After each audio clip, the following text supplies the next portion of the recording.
ശരിക്കും ഈ ഈഗോ നമ്മുടെ ലൈഫിലുള്ളത് നല്ലതാണോ?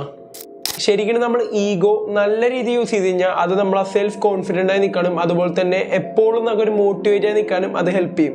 ഇനി ഈ പറഞ്ഞ ഈഗോ എപ്പോഴാണ് ഡേഞ്ചർ ആയിട്ട് മാറണമെന്ന് അറിയോ? അതായത് നമുക്ക് ഇങ്ങനത്തെ തോട്ടൊക്കെ ഇടയ്ക്ക് വരൂലേ, നമുക്കെല്ലാം അറിയാം നമ്മൾ വലിയ ആളാണ്, അതുപോലെ തന്നെ ആരെന്ത് നല്ല കാര്യം പറഞ്ഞാലും അത് അക്സെപ്റ്റ് ചെയ്യാൻ റെഡി അല്ലായിരിക്കും. പിന്നെ എന്ത് തെറ്റ് നമ്മുടെ ഭാഗത്തു നിന്ന് ഉണ്ടായാലും അത് അക്സെപ്റ്റ് ചെയ്യാണ്ട് അതിനെപ്പോഴും ന്യായീകരിച്ചുകൊണ്ടിരിക്കുന്ന ആ ഒരു സിറ്റുവേഷനൊക്കെ ഉണ്ടാവില്ലേ. സോ അങ്ങനത്തെ സിറ്റുവേഷനിലാണ് നമ്മുടെ ഈ ഒരു ഈഗോ നെഗറ്റീവായിട്ട് മാറുന്നത്, അല്ലെങ്കിൽ ഡേഞ്ചറസ് ആയ ഒരു സിറ്റുവേഷനിലേക്ക് മാറുന്നത്.